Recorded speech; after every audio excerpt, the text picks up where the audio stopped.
alert for Thursday evening into the early overnight hours of Friday morning. We're tracking a line of storms that'll be moving in from the north and west, and as that line moves in, we're going to see some rain with them, some hail possible, and also some strong winds possible too. And this is going to be a system coming in from the northwest, moving over toward the east along with the front, and that front is going to have the rain with it. And again, the main threats will be rain, the wind possibility, also the potential for hail.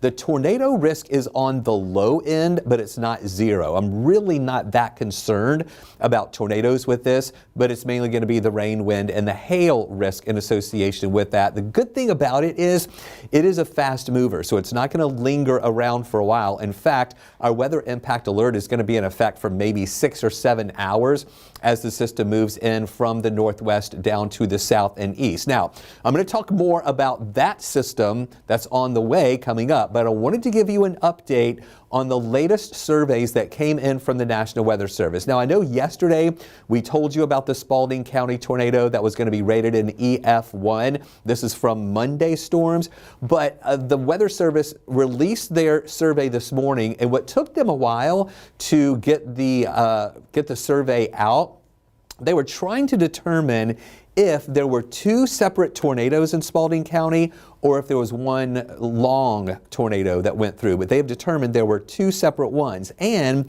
the one that we've been talking about, the EF1, actually started along that Coweta County line. Here you see around Line Creek Road right here. That is in the far southeastern parts of Coweta County. It then moved into Spalding County, then clipped a little bit of far southern Fayette County, and then continued moving on up through parts of Spalding County. But this was a pretty long track, about 14-mile track. And those winds at the peak were at about 90 miles an hour, again rated as an EF1. Then there was another one here in Spalding County, and this was a totally separate track. So they're not saying that this is the same tornado. It was a second tornado here in Spalding County. This one started around Birdie Road. It did not have as long of a track. It was about 4.3 miles in distance as this traveled there along the ground, moving right along Georgia Highway 3, just south of Sunnyside, and then lifted here near Teeman Road. Max winds with that were at about 80 miles an hour. Again, that was an EF0. And we told you about the one in Henry County here that was also an EF0. This was a rather short track. You can see that that one started north of Locust Grove, right here in the Eagles Brook Drive area and along Bethlehem Road. It crossed over 75 and then moved to the east of 75, lifting just south of Lincoln Log Way. That one was on the ground for about 1.5 miles, or maybe a little bit more than that, with winds of about 75 miles an hour. That was also rated as an EF0. We think that those are all the surveys that are going to be taking place. But again, we'll let you know if the Weather Service is advised by any emergency managers to come out and survey any additional damage in any other places. Back to the weather impact alert for Thursday evening. Now, this is the time frame we're talking about. Now, this is roughly in the time of 9 o'clock to 3 o'clock in the morning. We may have to bring this up to maybe 7 or 8 o'clock at night, depending on the latest computer models that we get in. I'm waiting for a new one to come in around between 10 and 11 o'clock tonight. That might kind of change that timing a little bit, but just know it's late Thursday into the overnight hours on Friday when we see this line that's going to be moving through. And as we mentioned, the main impacts, rain, wind, and hail possible. Some of that wind can be strong enough to bring down some tree limbs or some trees. And the tornado risk, again, is not zero, but it's very, very low with this system. So just stay alert, be aware of this that's going to be coming through our area, and keep an eye on that through the evening hours tomorrow. Tonight, we have some really nice weather out there where things are looking really good with clear skies and temperatures that are generally holding pretty comfortable here that have been rather mild this afternoon. We made it into the upper 60s today. Now, though, with clear skies, those temperatures are starting to cool down a bit. They're not going to get as cool tonight and in the morning as they were last night and this morning. So here's what we're watching, where you see around Metro Atlanta, Just a couple little clouds around here and there. The system that we're watching that'll be moving in later tomorrow night is up to the north. And I know that doesn't look that impressive. It's just part of the system here. All of this is going to be swinging down into our area late tomorrow. And it's just going to be a pretty thin band of the heaviest rain coming through. We may have some additional showers developing ahead of that main line during the evening hours, and I'll show you all that coming up here on our forecast track. But this is what the Storm Prediction Center, their latest thinking is that as that rain that's up to the north moves down into this area right here, the ingredients in parts of Tennessee, over into eastern Arkansas, northern Mississippi, northern Alabama, and northwest Georgia, including the metro area, that the conditions might be a little more conducive for some of those storms to turn strong.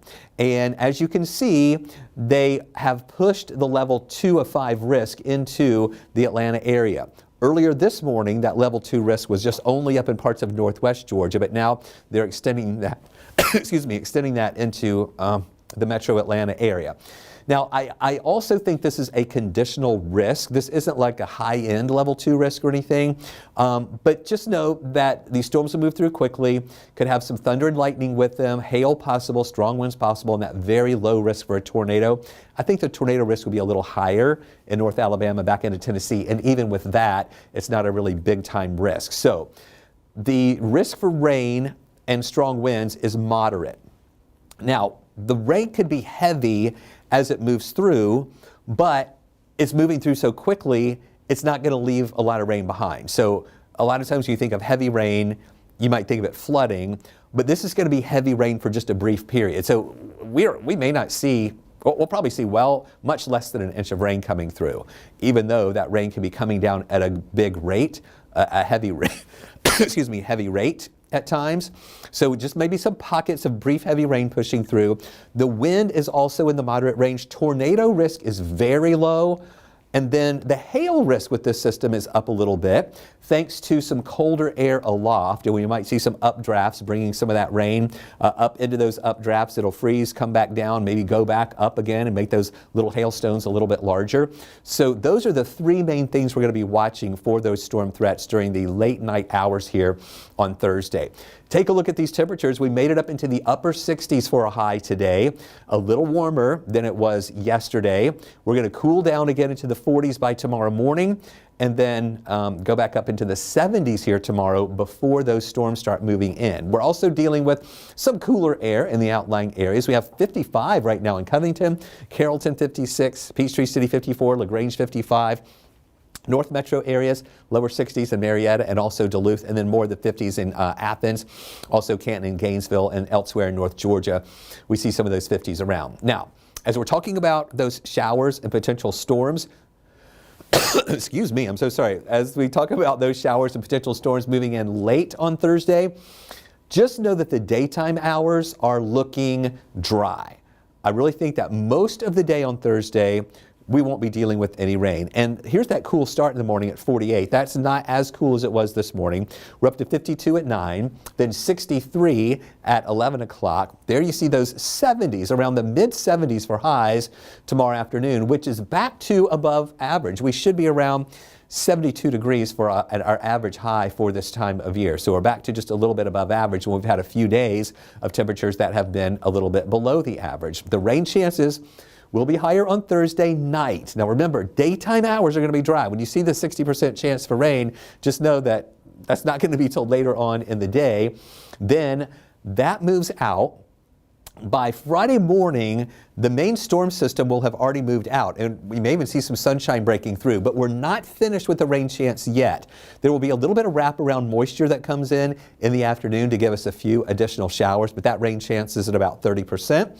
And then Saturday, Sunday, and Monday, we are looking dry. Finally, a dry weekend, and things are looking pretty good as we start to warm up just a little bit more. So let's break down this timeline here. Watch the time here at the top of the screen that you see right there, all right? Tonight we're looking good.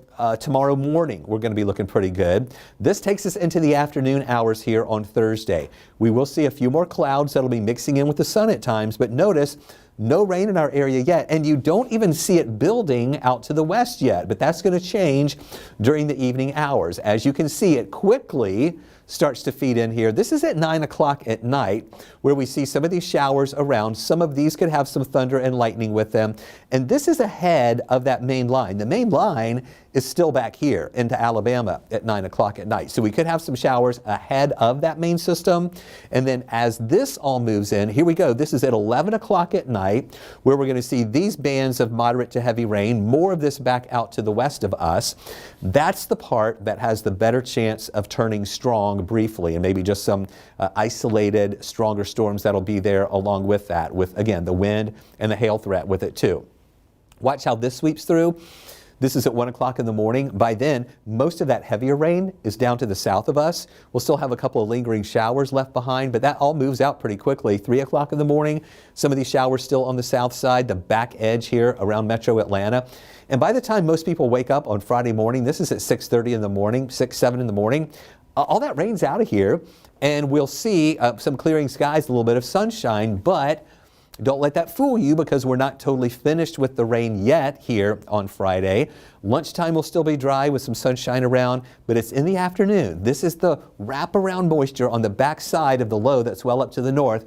That's going to swing a few more scattered showers in for the afternoon hours. We'll have that at about 30%. Not everybody getting hit. These are just going to be a few of those spotty showers. That will be pushing out later on in the evening hours. And everything gets out of here in time for the weekend. And it still looks like that weekend will be a dry one. This is Saturday morning where we'll see a few clouds mixing in with the sunshine into the afternoon. Things are also looking good on Saturday too. But no, it's going to be a little cooler Saturday with our high temperatures that are going to be back into the lower 60s here by Saturday afternoon. Here's what I'm talking about the rain totals. Even though we're talking about heavy rain possible in pockets with this Thursday night, it's moving through so quickly, it's not going to leave a lot of rain behind. So the rainfall rates may be pretty heavy at times, but it's not going to add up to a lot. The American model showing only about 4/10 of an inch. The European model showing maybe around 1/4 of an inch or so because it's going to be pushing through so quickly. The other thing we're watching, still some ups and downs in the temperatures.